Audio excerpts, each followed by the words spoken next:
Hey yo, what it do? It's your boy the Hugh Cipher coming at you, dropping some knowledge, wisdom, and understanding. Like yo, today I'm gonna take some time out to give what I'm gonna call my super ooper duper uber late Star Wars The Last Jedi rant. I mean, it's like, man, I've never been so happy that I didn't see a movie in the theater. It's like I don't have any idea what Rian Johnson and Kathleen Kennedy were thinking about when they made this film. They totally destroyed the Star Wars ethos, the whole zeitgeist of what Star Wars is. They totally disregarded in making this film. Now, I've seen one of Rian Johnson's films. He made a film called Brick. And that was a good film. I don't see how he could have fumbled so hard making the Star Wars film.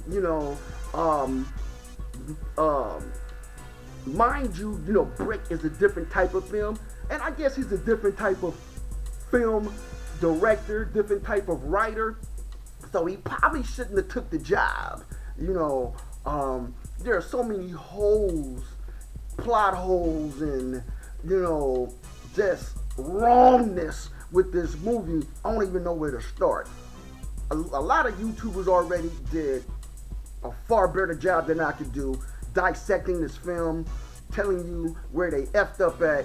I'll just point out a few key points from me in the film. One thing, it's this whole sequence, and like, if you haven't seen it yet, I'm giving mad spoilers, but like, at this point, I don't even care anymore. It's like, the film just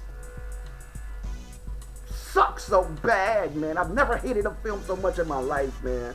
And it's like, I've watched it, probably 10 times by now, and it's like I'm watching it hoping that I like it, but nope, it's not gonna happen. I mean, it's like every time I watch it, I find some other fuckery in this film. Like what I was about to say, there's like this whole sequence of scenes where, or this whole subplot, should I say, where Finn and this Asian chick have to find this one cold cracker. He's like the best cold cracker in the galaxy. Not the quadrant of the galaxy, not the solar system, the whole galaxy. This one guy's the only guy that could do this. And they go to this Monte Carlo type of gambling planet, and they end up getting arrested before they find the guy.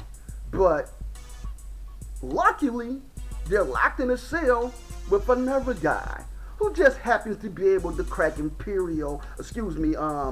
first order military codes. And I'm like, it's like, man, were they using the Force or something like that to accidentally find this guy? It was supposed to only be one dude in the whole galaxy that could do this, but you find this second guy accidentally in a jail cell that just, volunteers to do it for you, even though, he'll be risking his life, and he has no reason actually to help these people, besides maybe money or something like that. But it's he ends up selling them out in the end anyway for money. He could have just sold them out immediately for money, and instead of risking his neck infiltrating a first order battle cruiser. And then it's the way that Luke dies. It's like, why does he die? What did he do? What happened? Did he have an aneurysm? Did he have a heart attack? It's like he dies from meditation exhaustion. It's like, makes no sense, man. And somebody should have slapped Rian Johnson upside his head and told him that he was effing up royally, man. It's like, and I watched the extras, because, I'm a fan, man. I get the DVDs. Like, I'm that kind of guy. I don't mess with bootlegs and stuff like that. I like getting the DVDs because they got the extras, deleted scenes and all that. And you can see the way that he's talking about the film. He actually thinks he made a good film. Like him and Kathleen actually believe this BS, and it's like they just totally disregarded what Star Wars was about. And I'm wondering, I'm like, is Ryan Johnson, was he ever a Star Wars fan? I'm thinking that him and Kathleen are probably secretly hardcore Star Trek fans, and they just wanted to ruin the Star Wars universe. So now Star Trek could be like undisputed top dog sci-fi universe now, because you always get that Star Wars, Star Trek competition. As far as I'm concerned now, man, it's over, man. I'm about to learn Klingon. I'm like, it's no comparison anymore, man. Because the thing is with Star Wars is not like Star Trek, where you could have a few messed up episodes, a few effed up corny movies, and the reality of it still exists. And also, to speak to Star Trek, never has any writer or director came and fundamentally undermined the Star Trek zeitgeist, the Star Trek universe, the fundamental laws and history of the Star Trek universe. Every writer, director has at least attempted to stay faithful to that chronology. And it's like the Ryan Johnson, like he didn't care what J.J. Abrams did in the last movie.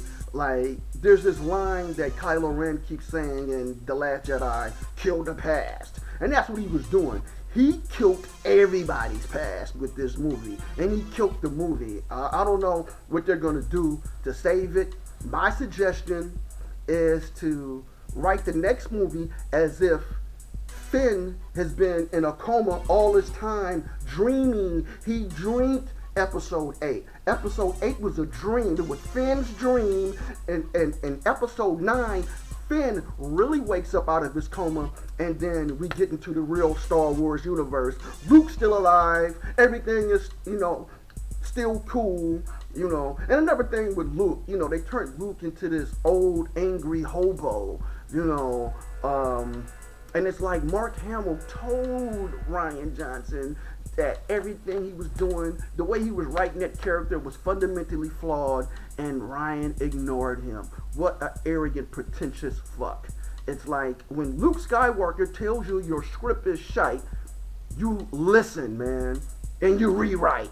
You listen to Luke, man, but I'm going to end right there. I just had to get that out of my system. It's like, never have I been so peed off about a movie, man. It's like, oh, man, I think I'm going to go hit the punching bags now, man. I still got to get some of this out of me. I'll talk to y'all later. Peace.